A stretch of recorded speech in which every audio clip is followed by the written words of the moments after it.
Bom, boa noite a todos. Sejam bem-vindos a mais um webinar do Brazilian Journal of Anesthesiology.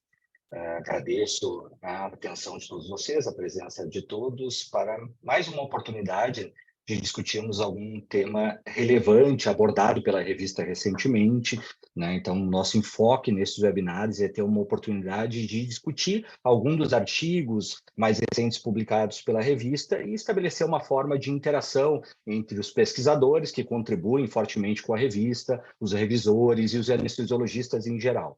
Eu lembro a todos que esse webinar é também traduzido em tempo real em inglês, justamente para termos uma oportunidade de interação com os colegas de todo o mundo, e é uma forma também de divulgar a nossa revista. Todos sabem que a revista está sempre em busca de melhora, cada vez evolução maior de qualidade. Nós tivemos, no mês passado, a notícia de evolução da revista para um novo fator de impacto. Então, esse webinar também é uma forma de celebrarmos isso e é uma forma de a revista interagir com todos e divulgar essa evolução, e divulgar o quanto a revista tem investido em termos de qualidade tornar, né, a publicação, todas essas publicações que são divulgadas pela revista, né, colocar elas em prática, né, uma forma de nós discutirmos o quanto a gente consegue aplicar um pouco dessa ciência que é publicada na nossa revista no dia a dia do anestesiologista.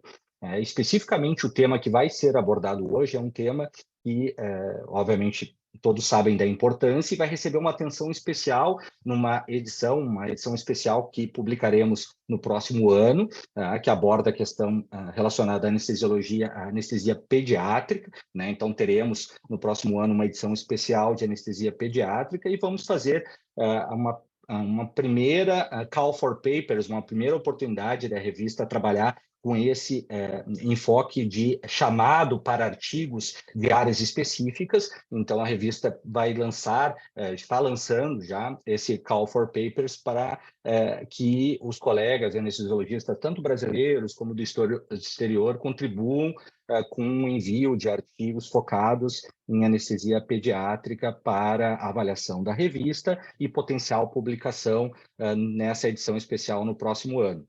Eu lembro a todos que essas edições especiais, elas realmente são relevantes, além de servir, de certa forma, como uma forma de divulgar o tema específico, a importância do tema, ela também aumenta a visibilidade desses artigos. Então, os artigos que são aceitos por uma edição especial, eles têm mais visibilidade, eles são mais acessados, recebem mais downloads, e também são mais citados. Então, é uma forma de a gente fazer uma edição focada de um tema relevante e que os colegas possam contribuir com as suas pesquisas. Tá? E especificamente para esse tema, o nosso guest editor, né, o editor que vai ser responsável por gerenciar essa edição especial, é justamente o moderador de hoje, o Dr. Vinícius Quintão, que é editor associado do Brazilian Journal e também anestesiologista do Hospital das Clínicas da Faculdade de Medicina da Universidade de São Paulo.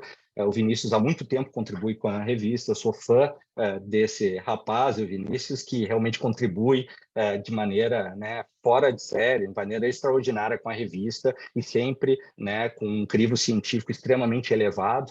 Né, ele é muito crítico e é algo que eu valorizo demais, né, que é justamente o que a gente quer na revista, né, um colega que seja capaz de avaliar adequadamente os artigos e entender quais são os artigos que realmente vão contribuir com a revista, né, e contribuir com a pesquisa clínica. Por favor, Vinícius, passo a palavra para você. Muito obrigado, André, pelo convite para participar desse webinar. Para mim é sempre um prazer participar das atividades do Brazilian Journal of Anesthesiology. Eu já estou como membro, de alguma forma, da revista, né, desde os últimos 5 anos, e realmente, para mim, tudo que envolve a revista, eu fico muito, muito feliz, e também é uma forma de eu contribuir para a Sociedade Brasileira de Anestesiologia. Então, para este webinar, nós iremos discutir 2 publicações recentes do Brazilian Journal of Anesthesiology sobre medicação pré-anestésica em crianças e a medicação pré-anestésica numa população muito específica que realmente é muito desafiadora para o anestesiologista, que é o paciente com autismo. Então, como que a gente consegue melhorar a abordagem pré-operatória da criança com a medicação e especialmente da criança e até do adulto com autismo, melhorando essa experiência pré-anestésica do paciente. E para discutir este assunto, nós convidamos a doutora Bruna Klauck. Eu estou muito orgulhoso de receber a Bruna aqui nesse webinar, porque a Bruna foi a nossa fellow de anestesia pediátrica e neonatal na Faculdade de Medicina da USP, ano passado, na primeira turma, e recentemente a Bruna voltou para a gente. Agora ela é uma das nossas assistentes no Instituto da Criança e do Adolescente, também das Horas Clínicas da Faculdade de Medicina da USP. E a Bruna, ela fez residência aqui no IANSP, em São Paulo, e hoje praticamente quase, provavelmente mais de 90%, né, Bruna, da sua atuação é com anestesia pediátrica. Então, a gente fica muito feliz e satisfeito de ver que realmente a formação que ela teve, né, nesse fellow, se dedicando um ano à anestesia pediátrica, hoje ela consegue pôr em prática na sua prática clínica, na assistência clínica da anestesia, fazendo quase 100% da anestesia pediátrica, que a gente sabe que é muito difícil no Brasil, porque a maioria dos nossos hospitais são hospitais gerais. Então, a Bruna irá discutir sobre medicação pré-anestésica, dando enfoque tanto no artigo, que foi um estudo clínico randomizado de colegas brasileiros, e um editorial também escrito por colegas brasileiros, que também cita uma revisão sistemática também de colegas brasileiros. Então, mostrando que a nossa revista, 3 publicações sobre este assunto, realmente mostra a importância desse assunto e também mostra o quanto que nós estamos preocupados com esse assunto e por isso estamos produzindo ciência e publicando na nossa revista. Então a Bruna vai fazer essa apresentação, e quem tiver alguma pergunta pode mandar para a gente no Questions and Answers. Acho que é só no Questions and Answers, né, Mel? Não sei se eles têm acesso no Questions and Answers, que a gente consegue discutir com vocês, e vai ser um prazer discutir aqui com todos. Então, por favor, Bruna, pode começar a sua aula e no final a gente discute. Bom, pessoal, boa noite. Eu vou começando aqui o compartilhamento de tela. Antes disso, eu queria agradecer ao Vinícius o convite. É uma honra para mim estar participando de um webinar da sociedade, de poder contribuir com conhecimento de alguma forma, da mesma forma que eu tive a oportunidade de ter esse conhecimento. Então, desde o meu R3, que existem webinários da sociedade, e foi uma mudança muito positiva, eu acho, né? Ainda mais por eles ficarem gravados, então é um acesso fácil do conhecimento que a gente tem, e sempre atualizado. Então, é um prazer muito grande para mim estar participando hoje aqui com vocês. E o enfoque, então, principal dessa aula seria o editorial, que saiu agora na última edição da Brazilian Journal of Anesthesiology, que é uma pergunta se a combinação do midazolam oral e a ketamina como pré-anestésico seria uma prática segura e efetiva. Para começar, eu queria dizer que eu não tenho nenhum conflito de interesse. E vou começar um pouquinho com os princípios da pré-medicação nas crianças, né? Os objetivos da pré-medicação é reduzir a ansiedade, prevenir estresse fisiológico, bloquear reflexos autonômicos, produzir amnésia, facilitar a indução anestésica e também prover analgesia, de uma certa forma. De considerações que a gente tem que ter para escolher a medicação pré-anestésica, vai contar a idade da criança, o peso dela, tanto real quanto o peso ideal, as doenças e as condições cirúrgicas, então qual a cirurgia que vai ser, se é uma cirurgia de maior porte ou de menor porte, se é uma ressonância, as medicações que ela usa já de base, as alergias, a expectativa dos pais da criança, então o pai que já disse que a criança é muito ansiosa, que teve já um histórico difícil anteriormente, né? A gente tem que levar isso em consideração. A maturidade emocional da criança, então qual o estágio de desenvolvimento que ela está, a personalidade, nível de ansiedade, se ela coopera ou não, estado físico e psicológico, e os efeitos colaterais e possíveis interações medicamentosas. As vias de administração que a gente mais utiliza é a via oral, a principal, eu acho. Tem também a possibilidade de usar a via nasal, a via retal, a via bucal, que seria na mucosa jugal, endovenoso ou intramuscular. E a escolha vai depender de idade, de estado emocional da criança e dos recursos disponíveis. A via oral, ela depende muito da cooperação da criança. Então, aquela criança que ao menos vai aceitar engolir um xaropinho, né? Hoje em dia tem comercializado já o xaropinho pronto, do midazolam, por exemplo, que tem um gosto palatável, que as crianças toleram, né? Mas precisa de alguma colaboração da criança. Se a criança for completamente combativa, a gente não vai conseguir fazer a medicação por via oral. A via nasal costuma ser bem tolerada, né? E ela é boa porque atinge rapidamente altas concentrações do líquido. Então, é uma ideia interessante. O problema é que a gente não tem disponível o atomizador específico facilmente em todos os hospitais, ainda mais por ser de uso único, então acaba limitando um pouco, né? E lembrar que na via nasal tem o risco de neurotoxicidade por conta de passagem pela placa cribiforme, que pode fazer neurotoxicidade direta no uso do midazolam e da ketamina. E a via intramuscular, que a gente utiliza mais para as crianças que não são cooperativas, que são pouco combativas, que estão extremamente ansiosas. Então, a gente acaba fazendo, de alguma forma, escondido dessas crianças, uma picada, mas é uma picada que vai fazer com que ela relaxe, dali 2 a 3 minutos, já começa a ser uma criança mais colaborativa, mais tranquila, e consegue progredir com o ato anestésico.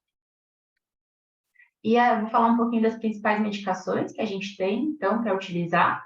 O midazolam, que é o mais utilizado, eu acho, pelo que eu percebo na minha prática, ele tem rápido início de ação e ele tem a eliminação rápida também, então, são os fatores positivos. Ele promove ansiólise e uma sedação moderada, diminui recalque de eventos pré-anestésicos. Então, a criança esquece que estava na sala pré-cirúrgica, esquece até coisas, uma amnésia anterógrada, né? E ele é seguro em baixas doses, porque ele causa mínima depressão respiratória e mínimas alterações fisiológicas. Então, é muito comum em vários serviços ser feito mesmo na enfermaria, algumas vezes com a criança não monitorizada. Aqui no Brasil acontece isso, e a criança fica bem, assim, a ideia é que tenha pelo menos alguém olhando essa criança, né? Mas às vezes acontece de ser sem monitorização. E de dose, para intravenoso, a gente tem a dose de 0,025 a 0,1 miligrama por quilo, intramuscular de 0,1 a 0,2 miligramas por quilo, oral 0,25 a 0,75 miligramas por quilo, intranasal 0,2 miligramas por quilo e retal como supositório 1 miligrama por quilo.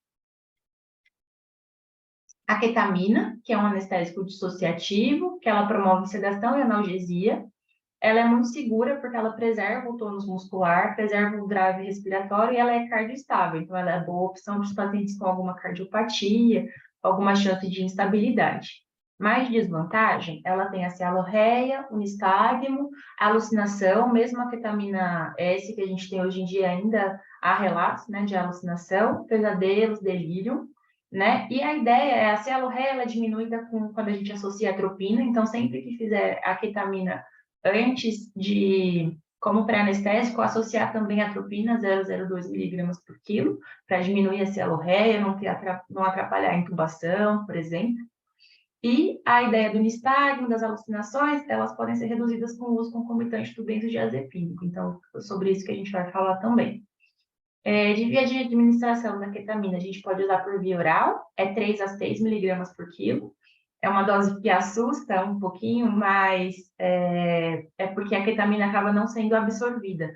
Aproximadamente 11% só que realmente é absorvido pelo trato gastrointestinal. Então, por isso que a gente utiliza essa dose maior. Pode ser utilizada intranasal, 3 miligramas por quilo, ou intramuscular, de 2 até 10 miligramas por quilo, dependendo do que a gente quer atingir de sedação para aquele paciente. E os alfa-2 agonistas, eles têm um efeito sedativo dose-dependente por conta da ação no locus ceruleus. Os que a gente utiliza atualmente é a clonidina e a dexmedetomidina. As vantagens deles é que eles mantêm o drive respiratório, diminuem a CAN tanto para indução quanto para manutenção da anestesia, e eles reduzem a dor pós-operatória e necessidade de analgésico suplementar na RPA. Então, eles já atuam como adjuvantes também nessa parte de analgesia. E a desvantagem é que eles têm um início de ação prolongada. Então, isso acaba fazendo com que a gente utilize menos esses anestésicos, principalmente a clonidina, que demora até 1 hora e meia para fazer o seu efeito. Além disso, a limitada disponibilidade do atomizador, como eu já tinha citado, para utilizar por via nasal. A clonidina a gente pode utilizar por via oral, a solução mesmo da ampola, misturar em uma solução com glicose ou em algum outro xaropinho, 4 microgramas por quilo, e o tempo de ação de 60 a 90 minutos. E a dexmedetomidina por via bucal, na mucosa jugal, ou intranasal. E a dose é a mesma para essas duas vias, 2 a 4 microgramas por quilo, e a ação vai começar de 20 a 40 minutos. E aí fica a pergunta, né? Existe a medicação ideal? A gente vê que todas elas têm as suas vantagens, mas todas elas têm algum ponto de desvantagem também. E então, ainda não, a gente não tem uma medicação que, com certeza, essa vai fazer o efeito para todas as crianças, a gente vai conseguir ter uma boa pré-medicação 100% das vezes, né? Porque as medicações disponíveis atualmente, elas deixam a desejar quando elas são utilizadas isoladamente, ou por sedação ineficaz, ou por lentidão, ou por efeitos colaterais. O midazolam, ele causa a sedação adequada só em 60% ou 80% dos pacientes. Algumas vezes pode acontecer os efeitos colaterais, na verdade. Então, você, em vez de ter uma criança sedada, você vai ter uma criança mais agitada. Pode acontecer numa porcentagem de vezes. A clonidina, o problema é o início de ação lenta, e a ketamina, o problema de usar ela isolada é a cialorreia e as alucinações. Então, por isso que a gente viu no nosso editorial essa importância, né? O editorial discutiu se é seguro e se é uma prática efetiva, fez uma revisão de alguns artigos recentes e chegou na conclusão de que sim, é seguro a associação de midazolam com a ketamina S. O objetivo dessa associação é adicionar as propriedades analgésicas sedativas da ketamina à ansiólise do midazolam. E com isso a gente tem uma analgesia, uma ansiólise mais pronunciada do que quando a gente utiliza as medicações isoladas. Os efeitos colaterais acabam sendo reduzidos ou não se alteram, né? Então é seguro. E não altera o tempo de permanência na sala de recuperação anestésica, nem o tempo da alta hospitalar. Os pacientes, ela é ótima para os pacientes que necessitam de um grau maior de sedação. Então, no caso de pacientes muito ansiosos, pacientes com algum tipo de neuropatia, com algum tipo de deficiência, e inclusive os pacientes com transtorno do espectro autista. As doses recomendadas seria misturar a ketamina no xaropinho de midazolam VO, e a dose seria de midazolam de 0,25 a 0,35 miligramas por quilo, sendo usualmente 0,5 miligramas por quilo, e de ketamina 1 a 6 miligramas por quilo, sendo usualmente 3 miligramas por quilo. Falar um pouquinho de como que é a ansiedade pré-operatória, né? Então, é uma sensação de tensão, de nervosismo, de apreensão que a criança apresenta, criança ou alguns adultos também, e ela acontece em 40% a 30% das crianças. Então, é uma coisa que tem uma prevalência grande, então é importante da gente pensar. E ela pode ser por ansiedade de separação, por medo de perda do controle, por incerteza sobre a anestesia, a cirurgia, se vai sobreviver, se vai sentir dor, se vai lembrar. Tudo isso, esses sintomas dependem da idade da criança. Então, as crianças mais novas não querem se separar dos pais, e os adolescentes já começam a ter incerteza sobre anestesia, sobre se vai viver ou não, se vai sentir dor ou não. Então, a gente tem que pesar isso quando faz a avaliação pré-anestésica. E os momentos de maior estresse que são tidos é o momento da separação dos pais, quando é o caso de os pais não entrarem na sala cirúrgica, e o momento de indução anestésica. Então, são os momentos de pico de estresse das crianças. E lembrar que a sedação, ela é benéfica quando indicada, né? Mas ela deve ser pesada, o seu uso não deve ser rotineiro, deve ser pesado, porque depende de recursos. Muitas vezes vai depender de alguém olhando essa criança, né, pré-medicada, ela vai ter que ficar monitorizada, então vai dispensar um pessoal e um recurso financeiro mesmo do hospital. Então, a gente sempre tem que pesar o risco-benefício, mas lembrar de não refrear esse uso quando a criança vai apresentar um benefício potencial. E o que acontece quando a criança apresenta ansiedade pré-operatória? No comportamento, vai ser uma criança assustada, agitada, respirando profundamente, ela não vai estar falando nem brincando, ela pode estar chorando, tremendo, pode ocorrer liberação dos esfíncteres, ela pode tentar fugir do ambiente, então tentar realmente escapar, quero ir embora, quero ir embora. E, além das alterações de comportamento, a gente tem as alterações neuroendócrinas.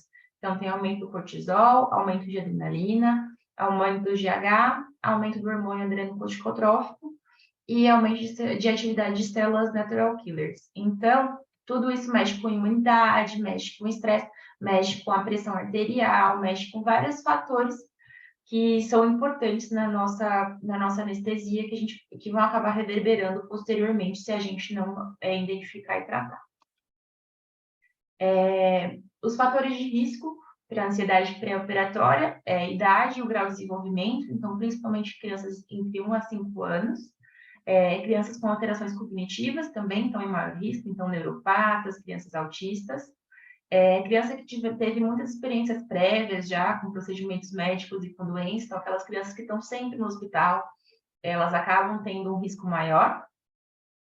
O ambiente cirúrgico também acaba sendo um gatilho, porque é um ambiente barulhento, desconhecido, onde tem várias pessoas com máscara, touca, acaba sendo um gatilho importante. Outro fator de risco é a capacidade individual da própria criança de lidar com as emoções.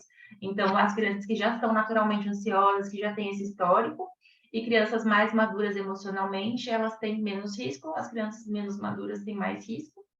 E o estado emocional dos cuidadores também influencia. Então, pais ansiosos tornam as crianças mais ansiosas, e o que a gente tem que fazer é tentar ganhar a confiança da criança, utilizar distratores, utilizar o humor, tentar puxar assuntos que não são relacionados à cirurgia especificamente, e tentar integrar a criança ao que está acontecendo, não só ir fazendo os procedimentos, mas tentar colocar, inseri-la realmente em tudo aquilo.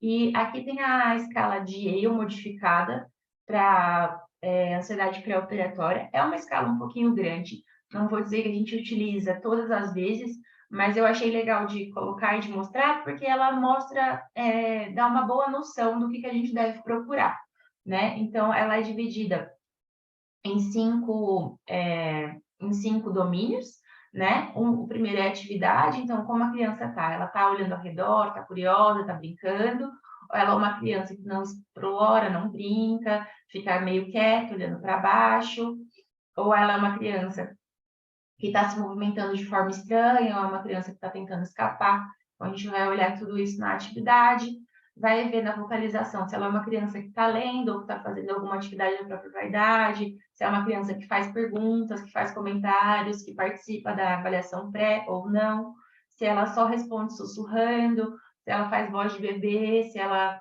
só faz afirmações, só balbucia, né?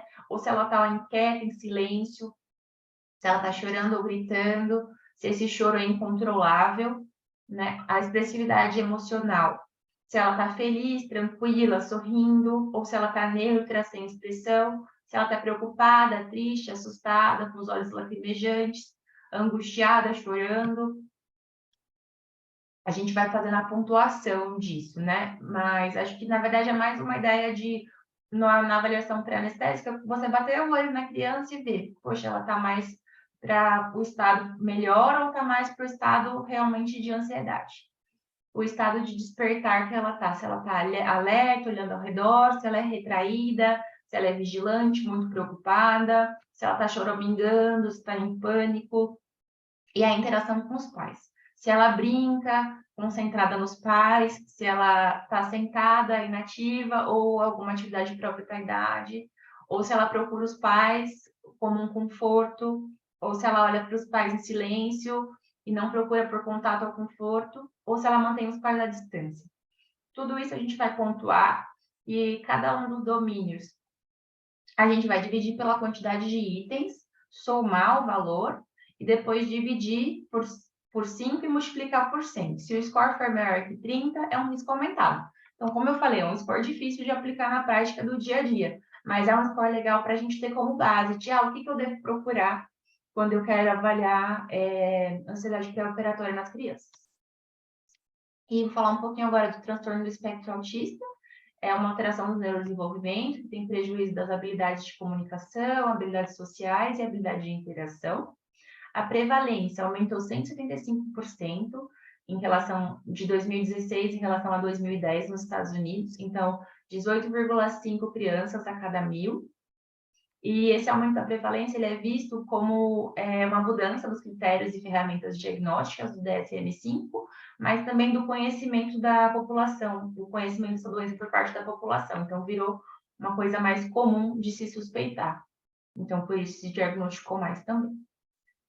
O período pré-operatório é particularmente estressante para essas crianças, porque elas são bem sensíveis a estímulos de mudança de rotina, estímulos de luz, de som, toque, dor. Então, elas são particularmente mais sensíveis ao nosso ambiente, que é um ambiente completamente hostil para crianças, né? E o ambiente hospitalar, ele gera um gatilho e gera ansiedade na maior parte desses pacientes. Então, é uma população especial que a gente tem que buscar tratar da melhor forma possível.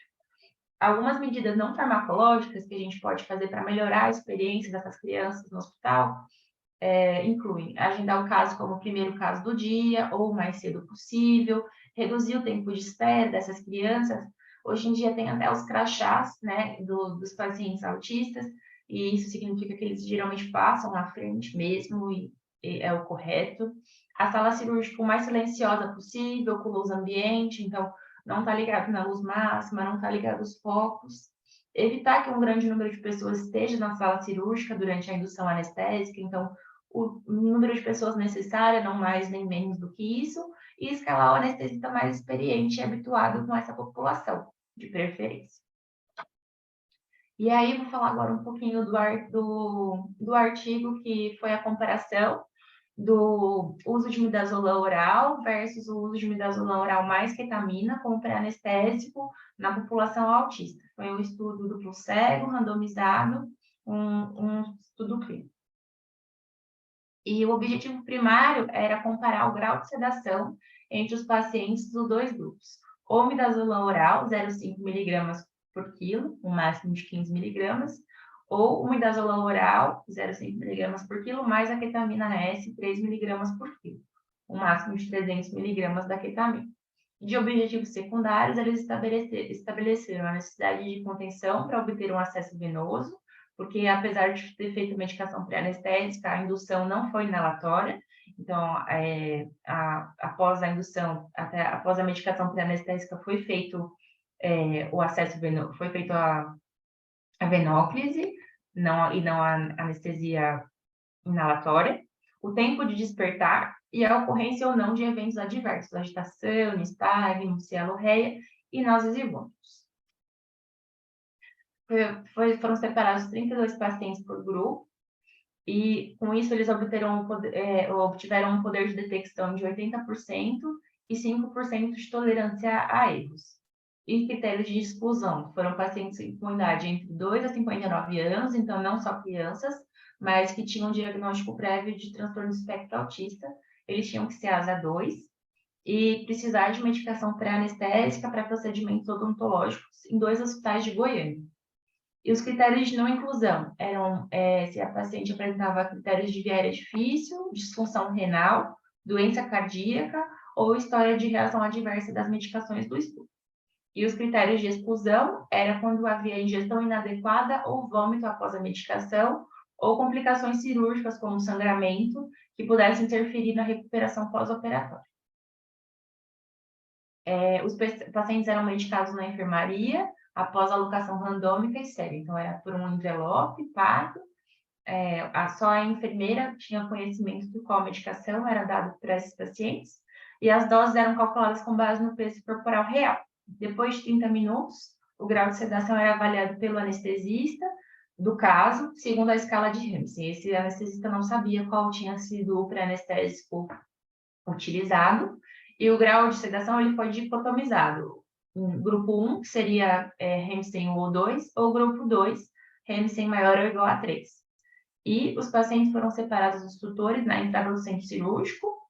A reação do acesso vascular também foi dicotomizada, como sendo com ou sem necessidade de contenção.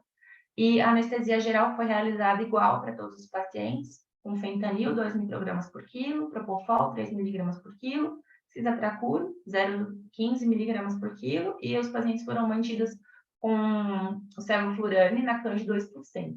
E era aumentado 0,5% de acordo com os parâmetros cardiovasculares, então se tivesse algum escape, né? E se a CAN atingisse maior que 4%, era feito bolos de fentanil de 1 micrograma por quilo. Todos os pacientes foram medicados com dipirona e ondansetrona, e ao término do procedimento, o bloqueio neuromuscular foi revertido. O tempo de despertar foi medido em minutos, do momento da interrupção de administração do servo até o momento da extubação, e os pacientes permaneceram na RPA até recuperar o estado basal, né? E eram observados para a ocorrência dos eventos adversos, então, agitação, nistagmo, cialorreia, náuseas e vômitos e dor. O regime de internação de todos esses pacientes era ambulatorial. Então, de resultados, 64 pacientes elegíveis, desses, os 74 foram realmente randomizados e alocados. No grupo midazolam mais ketamina, 4 pacientes se recusaram a tomar a medicação, então acabaram saindo do estudo. E no follow-up, todos eles conseguiram ser analisados. Então, os 32 do estudo do midazolam separadamente e os 28 da associação de midazolam com vitamina S. E do objetivo primário, eles perceberam que houve sim diferença significativa entre os dois grupos, com um P menor que 0,02. Na análise dicotômica, 15,6% dos pacientes do grupo midazolam apresentaram Hamstein maior 3 e a maioria deles apresentaram Hamstein 2. Já no grupo midazolam mais ketamina, o Hamstein maior que 3 foi observado em 50% dos pacientes, tendo um índice de confiança bom. E os objetivos secundários, para obter o acesso venoso, foi bem mais fácil no grupo midazolam mais ketamina, um P igual a 0,01, e a frequência relativa de contenção foi menor no grupo da associação do que no grupo midazolam. E a adição da ketamina, então, facilitou a função do acesso venoso em 64% dos pacientes, com um RR de 2,05. Também não teve diferença no tempo de despertar dos pacientes. Todos os pacientes tiveram alta da RPA com 60 minutos e alta hospitalar em 2 minutos, como a gente pode ver aqui na curva de Kaplan-Meier, então sem diferença. E de eventos adversos, a gente pode ver que praticamente não teve diferença entre os grupos. Então, da conclusão desse estudo foi que a associação de midazolam oral com a ketamina S promove uma sedação mais profunda e é eficiente e facilita também o acesso venoso comparado com o uso do midazolam separadamente. Não altera tempo de despertar, nem tempo de alta, também não há alteração de efeitos adversos. E com isso, há uma contribuição para a melhora do manejo anestésico nessa população. A gente teve uma opção a mais, uma carta na manga a mais. E, para terminar, acho que algumas mensagens para levar para casa é que a prescrição de medicação pré-anestésica, então, não deve ser uma medida rotineira. Então, não é toda criança, só por ser criança, vai receber medicação pré-anestésica, mas, quando é necessário, ela não deve ser refreada, porque os efeitos colaterais da criança ansiosa também são muito ruins. A gente ainda não tem uma medicação pré-anestésica ideal, mas a escolha deve ser feita com fatores do paciente e também do procedimento cirúrgico. Os pacientes com um espectro autista ou outras alterações neuropsicológicas, eles devem ter um tratamento individualizado, evitar ao máximo o estresse e a memorização de eventos ruins, que podem ser futuros gatilhos para essa população, que é uma população que vem muito ao hospital. E a associação de midazolam com ketamina S é segura e benéfica em casos onde uma sedação mais profunda é necessária. É isso. As referências foram os 2 artigos e o livro do Coté. E é isso, pessoal. Obrigada.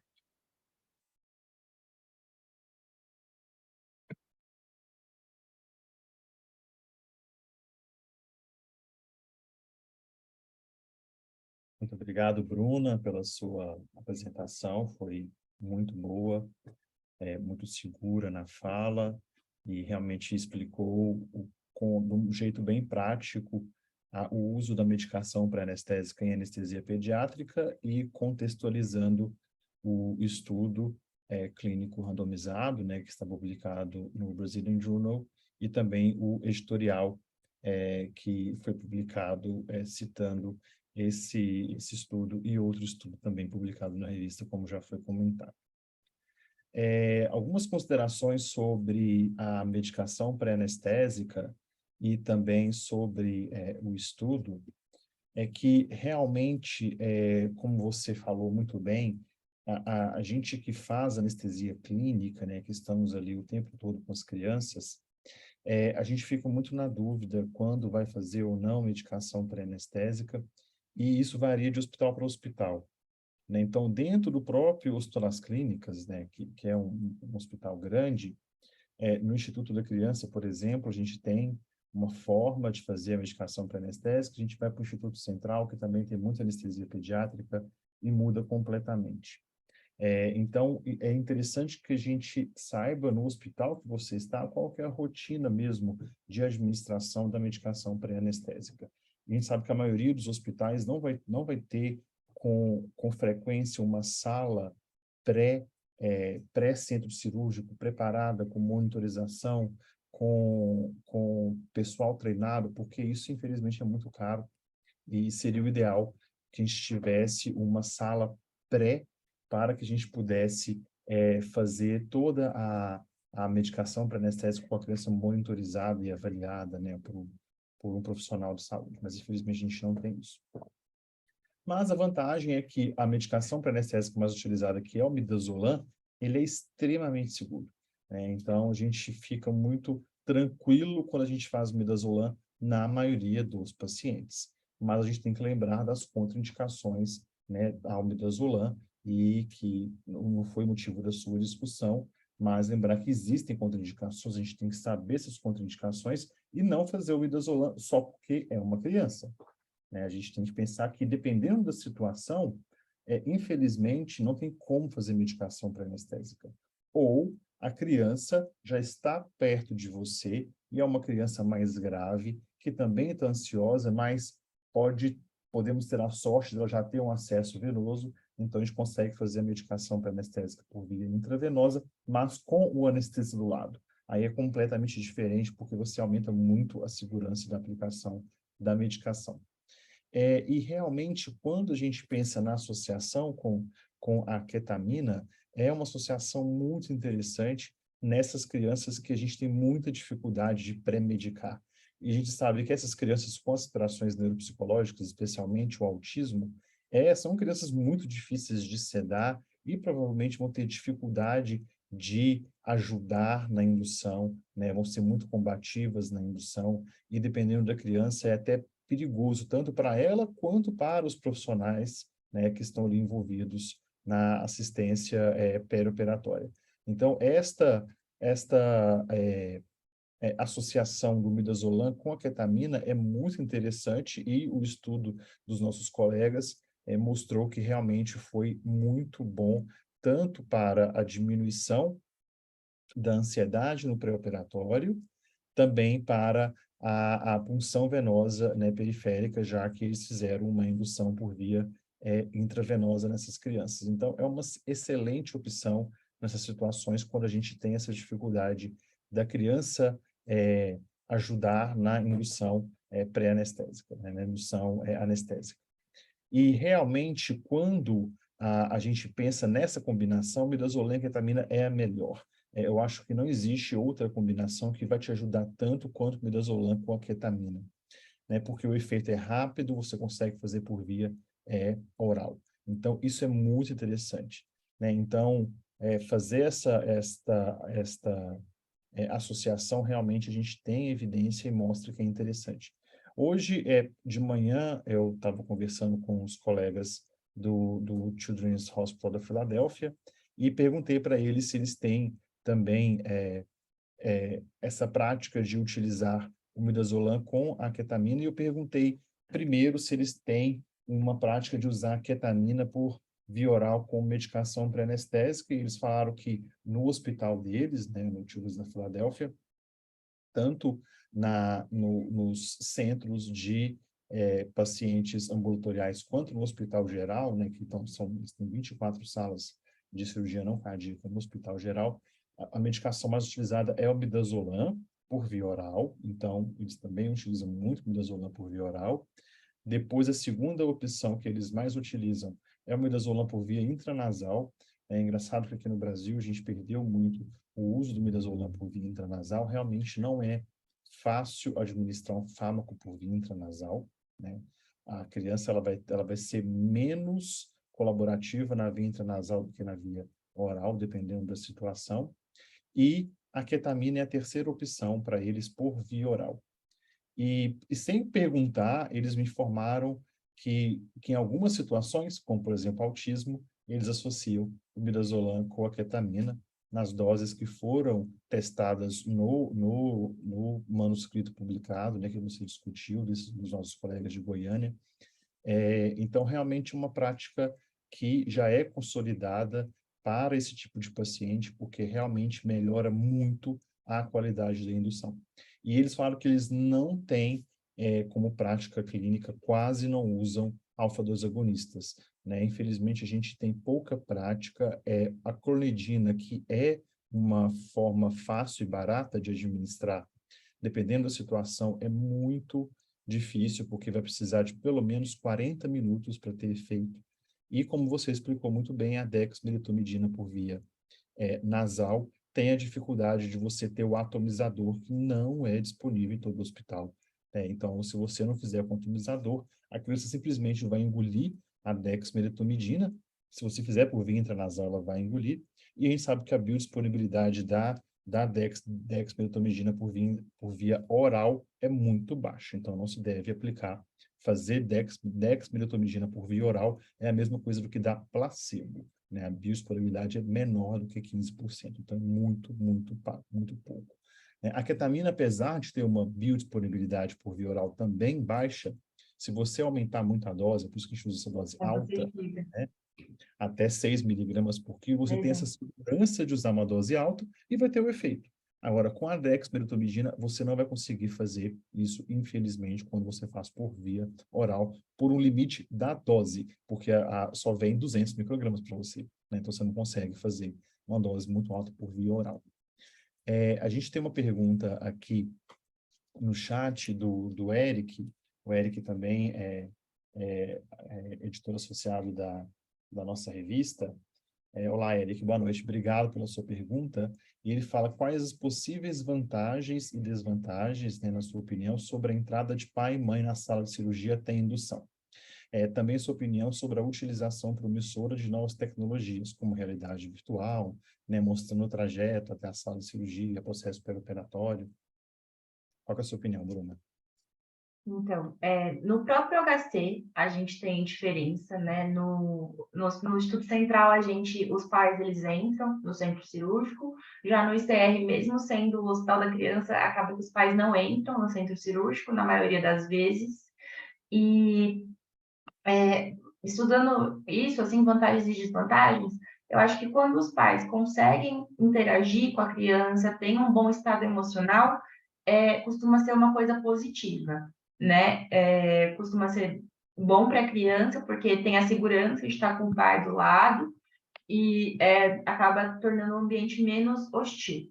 Mas a desvantagem, na verdade, geralmente é para o pai, né? Então, os pais reclamam de ver a criança virar os olhos, os pais reclamam de ver a criança amolecer, muitos choram, muitos ficam mais ansiosos, então acaba tendo essa dicotomia, assim.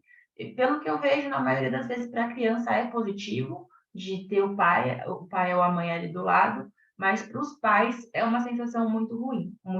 Alguns passam mal, muitos relatam um desconforto mesmo de ter visto a criança daquela maneira. Então, acho que seria isso, de vantagem e desvantagem. E quando os pais não entram, acho que depende mais de você conseguir uma confiança com a criança. Então, você conseguir interagir mais com essa criança, o anestesista com a criança. Então, fazer com que ela participe do centro cirúrgico, mostrar para ela, explicar para ela que as coisas não doem, né? Quando isso é possível, a partir do momento que a criança entende. Mas eu acho que seria isso, assim. Eu não vejo grande diferença em questão de trauma, em questão da criança achar ruim, acho que é a mesma coisa. Acho que seria mais mesmo essa relação dos próprios pais, né? Muitos pais se queixam de ver as crianças anestesiadas. E da questão de tecnologia, eu pelo menos ainda não tive contato com nenhuma experiência, né? Mas eu sei que as tecnologias, mesmo de celular, já ajudam bastante. A gente teve um aplicativo, né? O aplicativo Ani, que foi desenvolvido aqui no Brasil, que mostra a experiência do paciente, da criança, do centro de casa até chegar no centro cirúrgico, e é positivo quando a criança tem acesso a isso, porque é um joguinho que ela vai sendo mostrado para ela como que são as atividades cirúrgicas, então ela coloca a roupa, qual roupa deve levar para o hospital, depois como é a roupa do centro cirúrgico, como é a monitorização. Então, tudo isso de uma forma lúdica, acho que vale a pena, e acho que com certeza, se a gente tiver disponível realidade virtual, com certeza vai ser um benefício, sim. O que você acha, Vinícius? Não, eu acho a mesma coisa. Eu acho que realmente, quando pensando nessa situação dos pais, eu tenho as duas experiências, porque no hospital aqui no HC eu tenho os pais e o hospital a gente não tem, e realmente eu não vejo que muda muito a minha prática, né, na indução. Acho que eu uso a mesma quantidade de medicação pré-anestésica, quando tem os pais ou não, e realmente a forma que a criança lida com a indução anestésica eu também não vejo diferença, e isso também vem da literatura, né? A literatura também é conflitante, não fala se existe vantagem ou desvantagem de ter o pai ou não, os pais ou não na indução. O que a Bruna falou é muito importante.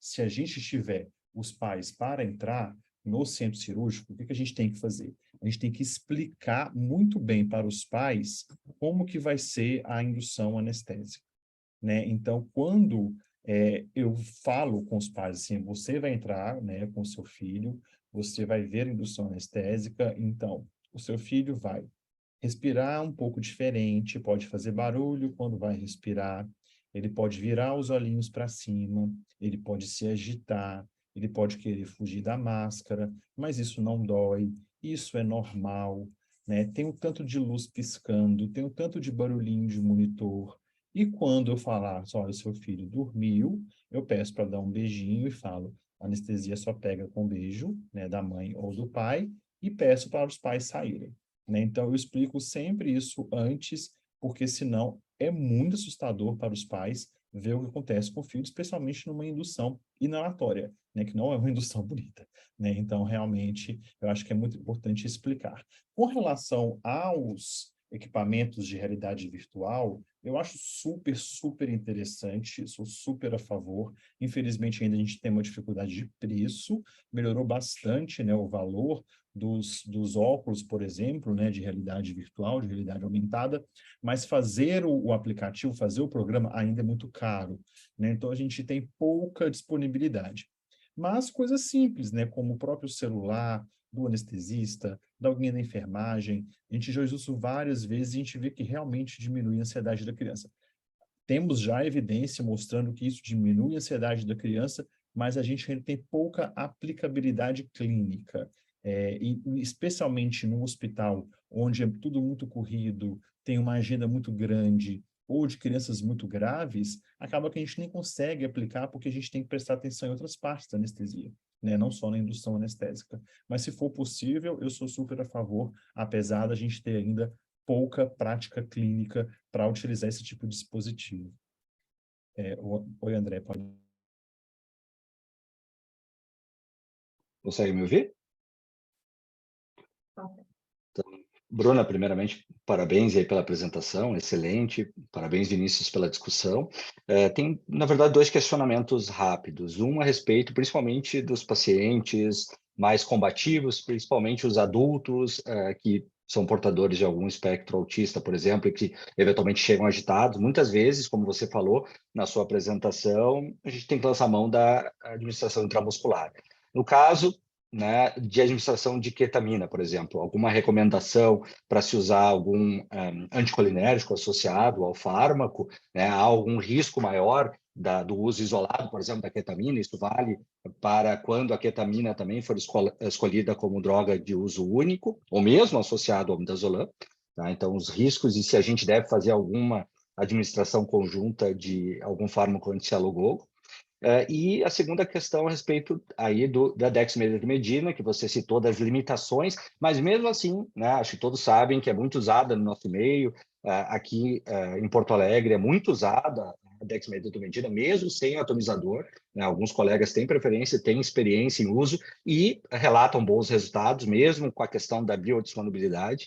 Então, eu queria saber de vocês alguma experiência a respeito da associação do Precedex da dexmedetomidina com acetamina como pré-anestésico, de eventuais efeitos adversos, como bradicardia com o uso da dexmedetomidina. A gente observa que o uso como pré-anestésico, algumas crianças já tive a oportunidade de fazer e quando colocamos a monitorização dessas crianças, eventualmente alguma bradicardia se estabelece, alguma bradicardia significativa, sem grandes repercussões, mas que em alguns momentos assusta por serem crianças, normalmente com frequências bem mais elevadas. Então, basicamente, esses meus questionamentos para ti, Bruno, e em extensão para o Vinícius. Bom, então, André, geralmente a gente sempre faz, sim, a atropina junto com a ketamina, seja por via intramuscular, seja por via oral, é indicado fazer tudo junto.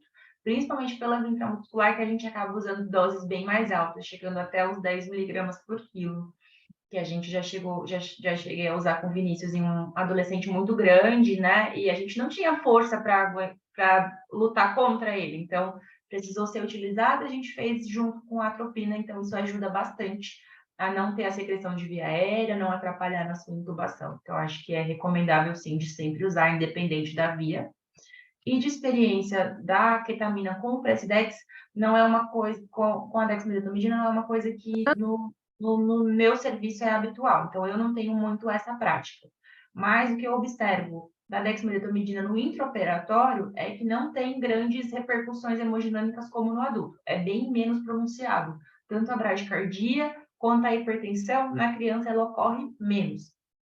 Então, ela ainda assim é segura, mas em livro mesmo é descrito só realmente pela via intranasal, então via intramuscular, outras coisas ainda não é descrito no livro como recomendação.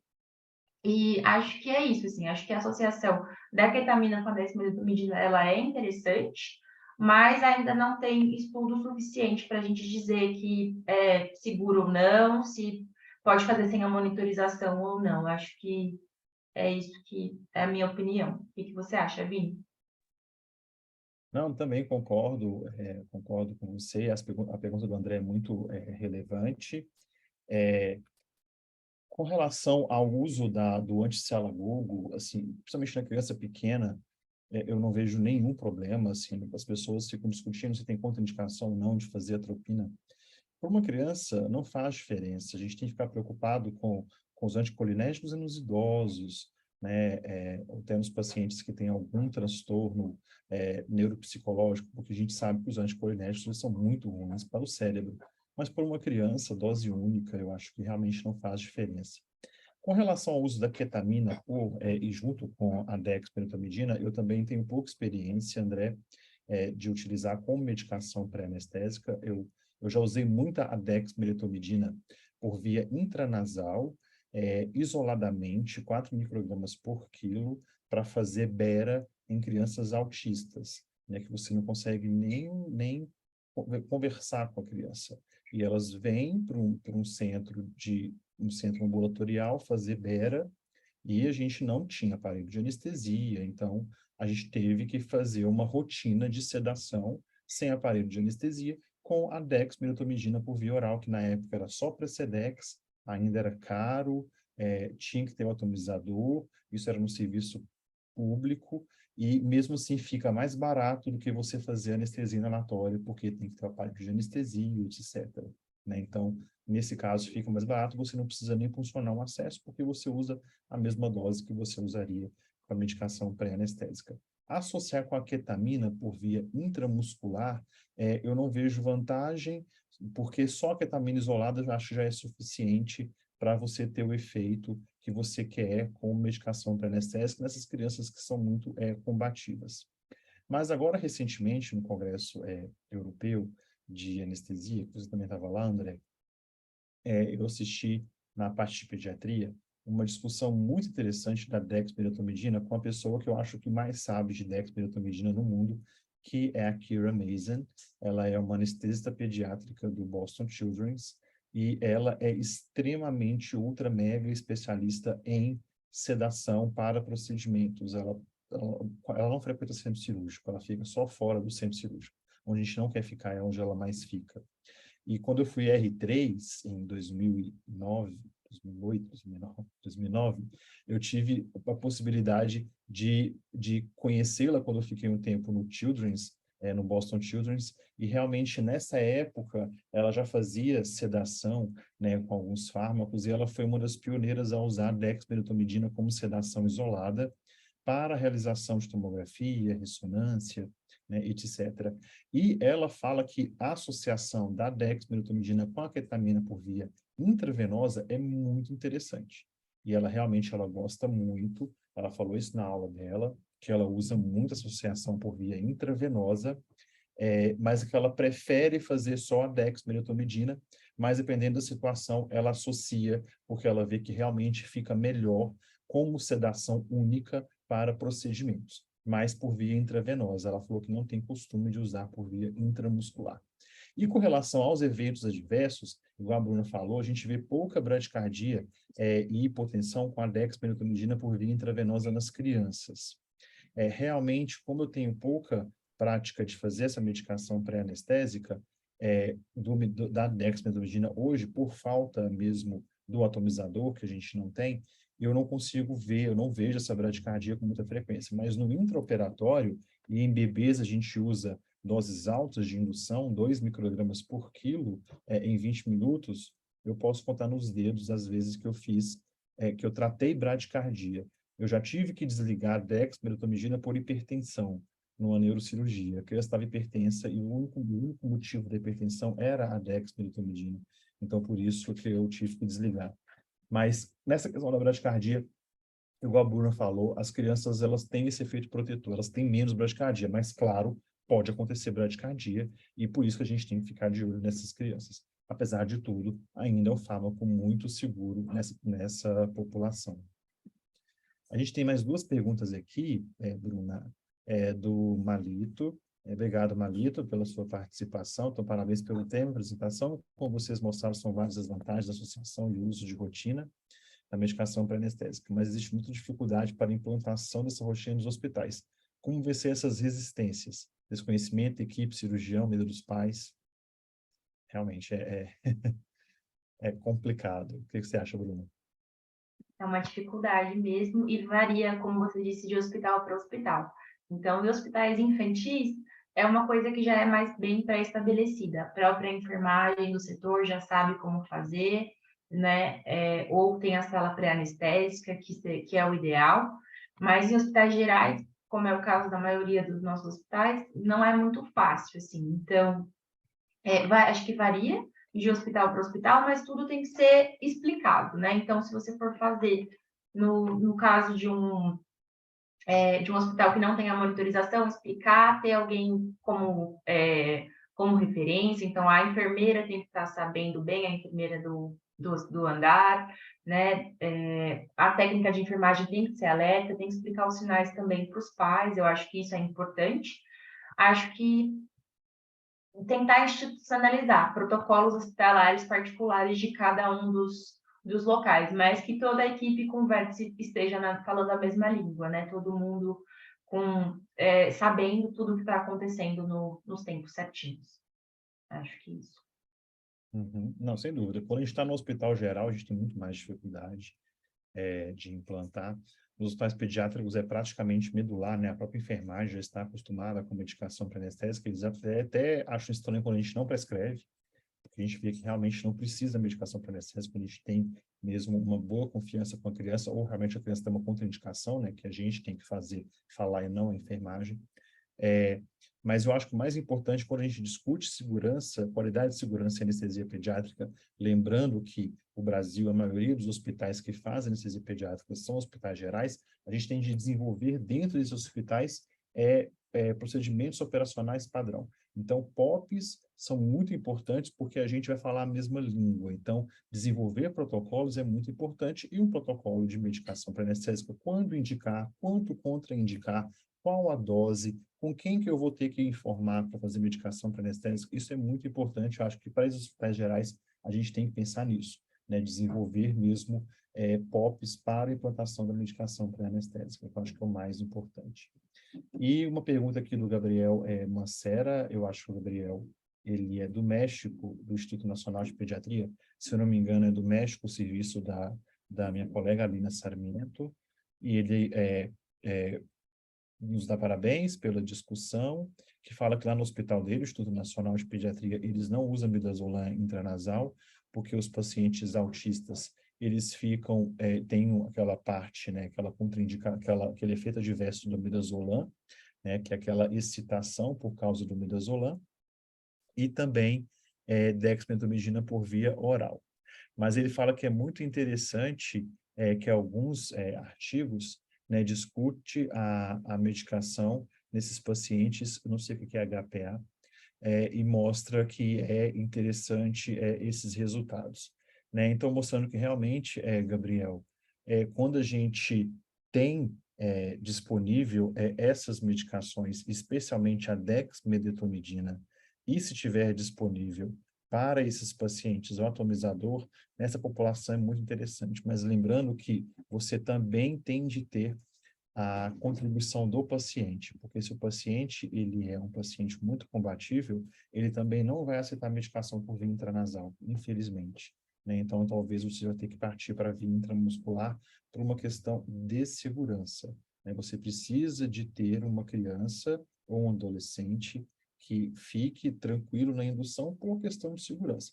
Eu gosto muito de dar um exemplo de uma criança que eu anestesiei alguns anos atrás, na verdade, uma adolescente, 13 anos de idade, ela chegou para operar já bem tarde, era uma criança nigeriana que só entendia o que o pai falava com ela só em inglês ou com a língua local, um dialeto local, ela não entendia nada de português, é uma criança com a pele preta, com apneia do sono e veio para fazer uma adentocelectomia por apneia do sono. E ela tinha um autismo grave, que parecia Cornélia, porque ela se batia e também agredia muito os cuidadores, menos o pai. Então parecia, não tinha um diagnóstico fechado de Cornélia, mas parecia as características de Cornélia, apesar de fisicamente não ser muito típico de Cornélia, e também não é típico nessa população.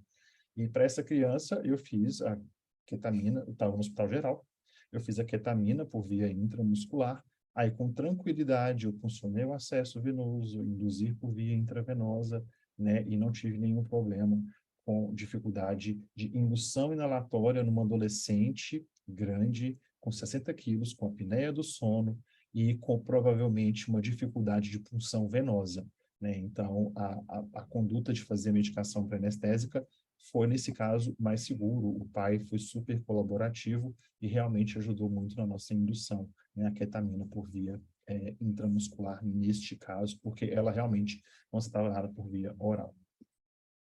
E lembrar também, Vini, só um último comentário, que a via intranasal de alguns fármacos é irritativo, né? Da dexmedetomidina não, mas a da ketamina e do midazolam sim. Então é aquela coisa que vai ficar ardendo na criança. Então talvez não seja muito legal, né? Para o Precedex é bom, mas para os demais eu acho que não é tão legal se você tem disponível a via oral ou intramuscular. Depois que o midazolam oral chegou no Brasil, a gente praticamente aboliu o midazolam por via intranasal, né? Porque realmente não é legal, e até os neonatologistas não usam mais, porque várias evidências mostrando um aumento de hemorragia intraventricular quando você usava midazolam por via intranasal para entubar a criança, por exemplo, em sala de parto. Então, nem eles usam mais o midazolam por via intranasal. E só também um último comentário para a gente encerrar, já existe nos países europeus o oxazolin, que é também um midazolam, que tem uma absorção mais rápida, a biodisponibilidade por via oral dele é bem melhor do que o midazolam que a gente tem no Brasil. Ele tem um gosto de laranja e não de morango, igual a gente tem aqui, e eles conseguiram manipular a molécula para tirar aquele gosto amargo do midazolam. Então, uma dica, quando você for fazer midazolam nas suas crianças, não deixe ela provar o xarope. Porque se ela provar o xarope, o retrogosto é muito amargo. Então, ela não vai querer tomar de novo. Então, pede para ela tomar todo o midazolam de uma vez, tem aquele cheirinho de morango, então ela vai achar que é gostoso, deixa ela tomar, é palatável, mas o retrogosto é bem ruim. Se ela provar, ela não toma. E esse laboratório na Europa conseguiu fazer uma modificação desse midazolam por via oral que tem essa biodisponibilidade melhor, o efeito dele, o início de efeito é mais rápido do que o que a gente tem aqui no Brasil, mas infelizmente ainda não tem nem previsão de chegar aqui para o Brasil. Então a gente vai ter que usar o nosso midazolam mesmo, xaropinho com gosto de morango. Bom, eu acho que é isso, já respondemos todas as perguntas, né, André? Já são 9h36. Então eu gostaria de agradecer mais uma vez a Bruna pela apresentação e também pela nossa discussão, e agradecer tanto ao Brazilian Journal of Anesthesiology, a Mel e o André pelo convite para conduzir e discutir com você sobre esse assunto aqui nesse webinar. Então, eu passo a palavra para o André. Muito obrigado, Vinícius. Parabéns mais uma vez, Bruno e Vinícius. Excelente discussão em alto nível do tema extremamente relevante. E eu aproveito, né, para mais uma vez reforçar o nosso Call for Papers para nossa edição especial do ano que vem de anestesia pediátrica, bem dentro desse enfoque. Então, aqui no chat, os colegas observem o link para acesso do nosso chamado para artigos em anestesia pediátrica, e também no site, nas redes, nós vamos compartilhar diversas informações, inclusive com o período de submissão desses trabalhos, o deadline, que vai até o final deste ano, né? Tem uma data específica que vai ser compartilhada com os colegas, e nós temos, então, os colegas brasileiros e colegas ao redor do mundo que se interessam por anestesia pediátrica e produzem dentro dessa área, vão ter um período de submissão desses trabalhos, e nós receberemos todos esses trabalhos e faremos o processo de avaliação desses artigos, certamente uma edição mais do que especial para o próximo ano. Agradeço, então, mais uma vez a atenção de todos e vejo vocês no próximo webinar da revista, no dia 31 de agosto. Muito obrigado e boa noite. Tchau, boa noite. Obrigada. Boa noite. Até mais.